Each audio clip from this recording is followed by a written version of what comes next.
नमस्कार, मैं ऋषभ शर्मा और आप देख रहे हैं आचरण न्यूज। आइए जानते हैं आज की कुछ बड़ी खबरें। ग्वालियर में बेखौफ बदमाश वारदातों को दे रहे अंजाम।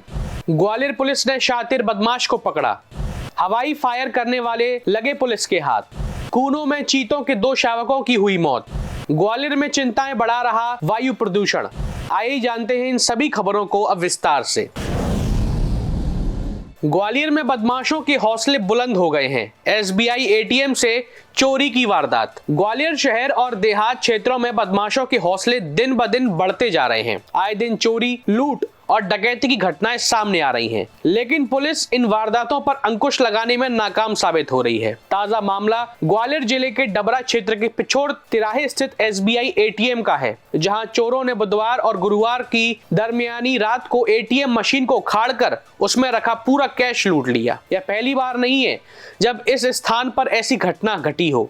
इससे पहले भी 23 लाख रुपए की एटीएम चोरी की वारदात यहां हो चुकी है। इस घटना के बाद पुलिस की सुरक्षा व्यवस्था पर कई सारे सवाल उठाने लगे हैं। घटना की गंभीरता को देखते हुए पुलिस अधीक्षक धर्मवीर सिंह यादव मौके पर पहुंचे और जांच पड़ताल शुरू करी। उन्होंने मामले की गंभीरता को देखते हुए जल्द से जल्द बदमाशों को पकड़ने की बात कही। ग्वालियर में बढ़ती आपराधिक घटनाओं के बीच पुलिस को अपनी सुरक्षा व्यवस्थाओं को मजबूत करने की आवश्यकता है, ताकि ऐसे अपराधों पर काबू पाया जा सके।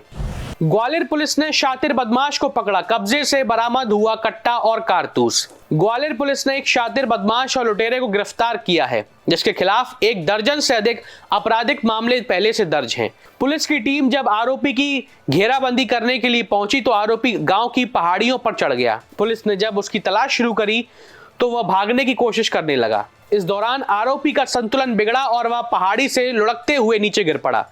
पुलिस ने आरोपी को मौके से गिरफ्तार और कर उसकी तलाशी ली तो उसके पास से एक जिंदा कारतूस और एक कट्टा बरामद हुआ। आरोपी की पहचान बिलारा निवासी प्रमोद जाट पुत्र कृष्णपाल के रूप में हुई है। दरअसल यह घटना हस्तिनापुर थाना क्षेत्र की है, जहां एक युवक के साथ मारपीट की घटना हुई थी। पुलिस ने आरोपी की तलाश शुरू की और जैसे ही आरोपी भागने लगा, पुलिस ने उसका पीछा किया। आरोपी की गिरफ्तारी के बाद पुलिस उससे पूछताछ कर रही है। पुलिस के अनुसार आरोपी पर कई अन्य मामले भी दर्ज हैं और इससे जुड़े सभी पहलुओं की जांच की जा रही है। हस्तिनापुर थाना क्षेत्र में जो है एक बदमाश प्रमोद जाट है, उसको गिरफ्तार किया गया है।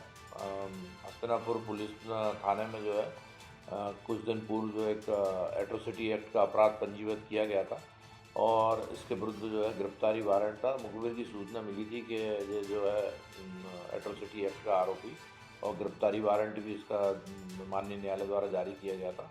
अवैध हथियार लेकर घूम रहा है। सूचना पर पुलिस द्वारा इसको रेड की गई कि उसने पुलिस को देख के पहाड़ी पे चढ़ गया था। पुलिस ने घेराबंदी कर इसको पकड़ा और इसके कब्जे से 315 बोर का कट्टा और राउंड 25-27 आर्म्स एक्ट के तहत जब्त किया गया। और चूँकि इसका क्रिमिनल रिकॉर्ड भी है, करीब इसके विरुद्ध 17 अपराध, प्रमोद जाट निवासी बिलेरा के विरुद्ध 17 अपराध, लूट, मारपीट, अड़ीबाजी व अन्य धाराओं के अपराध पंजीबद्ध है। इसके विरुद्ध जिला बदर की भी कार्रवाई की जाए। ग्वालियर पुलिस ने हवाई फायर करने वाले 3 आरोपियों को किया गिरफ्तार। लाइसेंसी राइफल बरामद हुई है।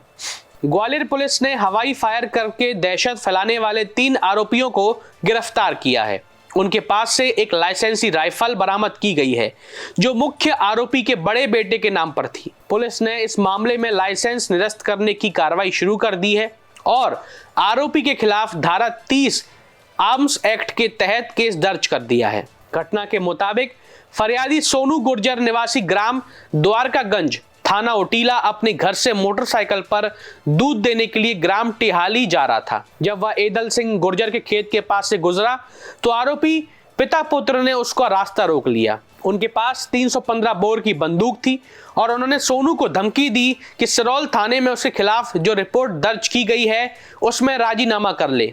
इसके बाद आरोपियों ने मारपीट करते हुए बंदूक से हवाई फायर किया। मामले की गंभीरता को देखते हुए पुलिस ने थाना ओटीला क्षेत्र के भदावना मंदिर के पास ग्राम गुरी से 3 आरोपियों को गिरफ्तार कर लिया। पुलिस ने घटना में प्रयुक्त राइफल भी बरामद करी है और आरोपी के खिलाफ कार्रवाई की प्रक्रिया जल्द शुरू कर दी है। टीला थाना क्षेत्र में जो है फरियादी सोनू गुर्जर ने जो है 3 लोगों के विरुद्ध रास्ता रोकने की बात पर से जो है विवाद हुआ और गाली गलौज करा और जान से मारने की धमकी दी और फायरिंग की। इस बात पर से हमने रिपोर्ट दर्ज कराई है। उसकी रिपोर्ट पर से अपराध पंजीबद्ध किया गया है। रिपोर्ट का कारण ये है कि दोनों पक्ष रहने वाले मूलतः उटीला क्षेत्र के हैं और अभी सिरोल थाना क्षेत्र में इन लोगों ने मकान बना लिए। वहाँ 2 दिन पूर्व फरियादी सोनू के जो चाचा हैं उनसे इनका विवाद हो गया था और विवाद पर से उन्होंने सिरोल थाने में इनके विरुद्ध अनावेदकों के विरुद्ध अपराध पंजीबद्ध कराया था। इसी बात पर से उन्होंने नाराज़गी में कि तुम यहाँ से निकल के बताओ, तुमने हमारे खिलाफ FIR दर्ज करा दी। इस बात पर विवाद हुआ और उन्होंने फायरिंग की। पुलिस ने जो है उटीला पुलिस ने तत्परता से अपराध पंजीबद्ध कर शिवराज चूँकि थाना क्षेत्र का गुंडा बदमाश है, उनको गिरफ्तार किया गया। उनके आर्म्स जब्त किए गए और उनके आर्म्स लाइसेंसी बंदूक थी 315 बोर की, उसका लाइसेंस निरस्त करने की भी कार्रवाई की गई। कूनो में चीतों के 2 शावकों की मौत, क्षत विक्षत हालत में मिले शव, वन विभाग की टीम कर रही है जांच। कूनो राष्ट्रीय उद्यान KNP में बुधवार को अफ्रीकन मादा चीता निर्वा के 2 शावक मृत पाए गए। उनके शत विक्षत शव बरामद की गए हैं। चीतों की आवाजाही पर नजर रखने वाले वन विभाग के कर्मचारियों की एक टीम को रेडियो टेलीमेट्री के जरिए संकेत मिले कि निर्वा अपने मादा से दूर है, जिसके बाद वे पशु चिकित्सकों के साथ निरीक्षण के लिए मौके पर पहुंचे और अंदर 2 शावकों के क्षत विक्षत शव मिले। बाड़े के अंदर सभी संभावित स्थानों का निरीक्षण करने के बाद वे इस निष्कर्ष पर पहुंचे कि किसी और चीता शावक की मौजूदगी के बारे में कोई सबूत नहीं मिला। इस बात को लेकर असमंजस की स्थिति बन रही है कि निर्वा ने कितने शावकों को जन्म दिया। मुख्यमंत्री मोहन यादव ने पहले सोशल मीडिया पर बताया था कि निर्वा ने 4 शावकों को जन्म दिया है, लेकिन बाद में उन्होंने पोस्ट हटा दिया और कहा कि वन विभाग जल्द ही नवजात शिशुओं की सही संख्या की पुष्टि करेगा। फिलहाल निर्वा पूरी तरह से स्वस्थ है। वन विभाग के अधिकारी ने कहा कि मृत शावकों के नमूने एकत्र किए गए हैं और जांच के लिए भेजे गए हैं। प्रयोगशाला की रिपोर्ट मिलने के बाद ही उनकी मौत का सही कारण पता चलेगा। वहीं अन्य सभी वयस्क चीते और 12 शावक स्वस्थ हैं। श्योपुर से बंटी उपाध्याय की खास रिपोर्ट। ग्वालियर में वायु प्रदूषण का स्तर चिंताजनक, MP में PM10 बढ़ने के कारण बड़ी परेशानियां। मध्य प्रदेश में वायु प्रदूषण की स्थिति और भी गंभीर हो गई है, खासकर ग्वालियर में, जहां हवा की गुणवत्ता सूचकांक PM10 के स्तर बेहद खराब हो चुका है।